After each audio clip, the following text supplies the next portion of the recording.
Welcome back to the deep dive.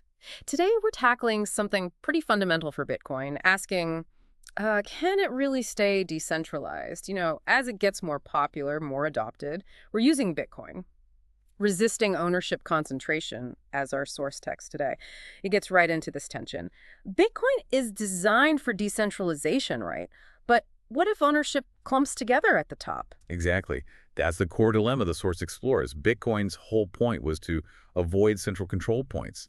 But ironically, its success, growing adoption, could actually lead to concentration. And that might, reintroduce some of the very problems it aimed to solve. Okay, let's dig into the old problems. What are the actual risks if, say, a small group ends up holding a lot of Bitcoin? Well, there are a few big ones. First, market manipulation. Yeah. If few wallets hold massive amounts, they could potentially influence prices significantly. That could hurt, obviously, the smaller holders. Right, whipsaw the market. Yeah. And then there's influence over the narrative.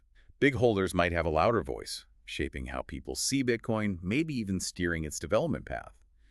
And perhaps the biggest irony, concentration can push average users towards custodial services. Meaning they give up control of their keys. Precisely.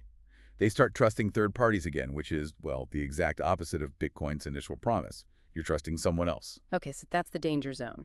What about Bitcoin's defenses? What's built in to fight this concentration? A key defense is definitely decentralized validation. We're talking, what, over 20,000 active nodes running globally now? The crucial part is anyone can run a node. You don't need permission. And each node independently verifies transactions, enforces the protocol rules. No single entity can just change the rules or block valid transactions. So it's like a massive distributed verification network, everyone keeping everyone else in check. Sort of, yeah. It limits the power any large holder might think they have over the network itself. And it's not just software, is it? The physical location matters too. Absolutely. Geographical distribution of mining is another layer. Mining isn't just in one country. It's spread across continents, North America, Asia, Europe. This makes it really hard for any single government to, effectively control or shut down a significant chunk of the mining power long term. They're mobile too, right? Miners can move. Exactly. Plus, you have tech improvements like Stratum V2 coming online. That gives individual miners more say over what transactions they include, even if they're part of a larger pool. It pushes back against pool centralization. Okay, so diverse geography, tech helping individual miners. What about the actual owners, the people holding Bitcoin? That brings us to the culture. Yeah. There's a very strong ethos in the Bitcoin community around self-custody. Not your keys, not your coins. Yeah, I do that all the time. Yep. And data suggests more people are using non-custodial wallets, taking direct control.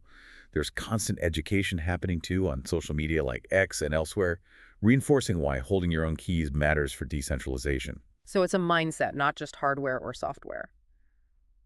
Interesting. Are newer technologies like Layer 2 helping here? Definitely. Solutions like the Lightning Network are really important. They allow for faster, cheaper Bitcoin payments, sort of like an overlay network. This means you don't need to keep your Bitcoin on a centralized exchange just to make quick, small payments. So it reduces reliance on the central platforms for everyday use. Exactly. It helps people use Bitcoin in a more peer-to-peer way, keeping it decentralized in practice, not just in theory. Okay, so pulling it all together, it sounds like there isn't just one thing keeping Bitcoin decentralized. It's multiple layers. That's the core idea from the source material. You've got the technical layer with the nodes, the geographical layer with mining distribution, the cultural layer with self-custody, and then innovations like Layer 2 building on top.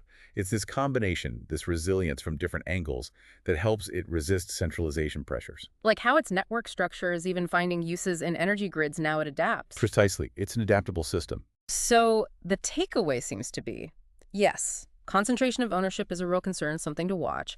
But Bitcoin has these inherent kind of overlapping defense mechanisms. That sums it up well. It's not immune, but it's designed to be resilient. And maybe that leaves you, the listener, with something to consider. How will your choices, and the choices of millions of others, plus ongoing tech development, continue to pull Bitcoin towards, or perhaps away from, that decentralized ideal in the future? It's an ongoing process.